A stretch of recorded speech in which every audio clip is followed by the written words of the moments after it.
ஒருத்தர் தன்னுடைய தொழிலில் ரொம்ப கெட்டிக்காரராக இருக்கலாம். அதுக்காக எப்பவும் அதே ஞாபகத்தில் இருந்துக்கிட்டு உலகியல் அறிவு இல்லாமல் இருந்துடக்கூடாது. அது ஆபத்து. இதுக்காக நம்ம தாத்தா பாட்டிலாம் ஒரு கதை சொல்லுவாங்களே, கேள்விப்பட்டிருக்கீங்களா?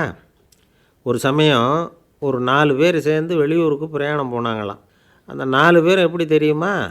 ஒருத்தர் வேதாந்தி, இன்னொருத்தர் சங்கீத வித்வான், 3வது ஆள் வைத்தியர், 4வது ஆள் ஜோசியர். இவங்க 4 பேரும் நண்பர்கள். அதனால் சேர்ந்து புறப்பட்டாங்க. வழியில் ஒரு ஊரில் தங்கினாங்க. இருட்டி போச்சு. அதனால் இன்றைக்கி ராத்திரி இங்கேயே தங்கி இருந்துட்டு நாளைக்கு புறப்படலாம் அப்படின்னு தீர்மானம் பண்ணாங்க. சாப்பாட்டுக்கு என்ன பண்ணுறது? அங்கேயே கடத்தெருவுக்கு போய் சாமான்லாம் வாங்கியாந்து சமைச்சி சாப்பிட்லாம்னு முடிவு பண்ணாங்க. 4 பேர் இருக்கிறதுனால ஆளுக்கு ஒரு காரியமாக செய்யலாம் அப்படின்னு வேலையை பிரிச்சுக்கிட்டாங்க. வைத்தியர் கரிகாய் வாங்க போனார். வேதாந்தி எண்ணெய் வாங்க போனார். ஜோசியர் பலசரக்கு வாங்க போனார். சங்கீத வித்வானுக்கு சமைக்கிற வேலை. எல்லாம் சரி. ஆனால் நடந்தது என்ன தெரியுமா? கடைத்தெருவுக்கு காய்கறி வாங்க போனார்ல வைத்தியர், அங்கே போய் மார்க்கெட்டில் பார்த்தார். ஒவ்வொரு கறிகாயாக எடுத்து பார்த்தார்.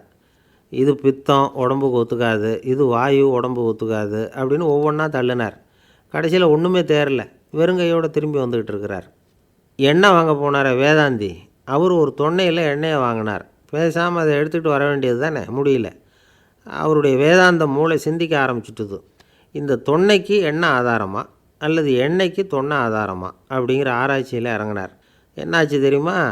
அப்படி கவுத்து பார்த்தார். வாங்கின எண்ணெய் பூராவையும் வழியில் கொட்டிவிட்டு வெறும் தொன்னையோடு சேர்ந்தார். பலசரக்கு வாங்க போனார் ஜோசியர். அவர் ஒரு வழியில் பார்த்தாரு. வழியில் வந்தவங்களெல்லாம் அங்கங்கே ஒரு மரத்தடியில் உட்கார வச்சு அவங்களுக்கெல்லாம் ஆர்வம் சொல்ல ஆரம்பிச்சிட்டார். அப்படி ஒவ்வொருத்தராக சொல்லி முடிச்சுட்டு கடத்தருக்கு போய் சேர்ந்தார். இவர் அங்கே போய் சேர்றதுக்குள்ளே ரொம்ப நேரம் ஆகிட்டுது. கடையெல்லாம் பூட்டிவிட்டு போயிட்டாங்க. என்ன செய்கிறது? அவரும் வெறுங்கையோடு திரும்பி சேர்ந்தார். சரி, இவங்க கதை தான் இப்படி ஆச்சு. அங்கே சமைக்கிறதுக்காக உட்காந்துருந்தார் சங்கீத வித்வான். அவர் கதை என்னாச்சு தெரியுமா? அங்கே அவர் அடுப்பை பற்ற வச்சு ஒலையை கொதிக்க வச்சார். அதாவது ஒரு பானையில் தண்ணியை ஊற்றி அடுப்பில் வச்சார். அது கொதிக்க ஆரம்பிச்சிது. தண்ணி கொதிக்கிற சத்தம் இருக்குதுல்ல, அது இவருக்கு தாளம் போடுறது மாதிரி இருந்தது. ஒரே குஷி, பாட ஆரம்பிச்சிட்டார். பாடிக்கிட்டே உற்சாகமாக கையில் இருந்த கரண்டியால் அந்த பானையில் தட்டினார், தாளம் போடுறதா நினச்சிக்கிட்டு. அவ்வளவுதான், பானை பட்டுன்னு உடஞ்சி போச்சு. தலையில் கையை வச்சுக்கிட்டு அவரும் உட்காந்துட்டார். எந்த தொழில் தெரிஞ்சாலும் சரி, அதை புத்திசாலித்தனமாக பயன்படுத்த தெரியலன்னா ஆபத்து தான்.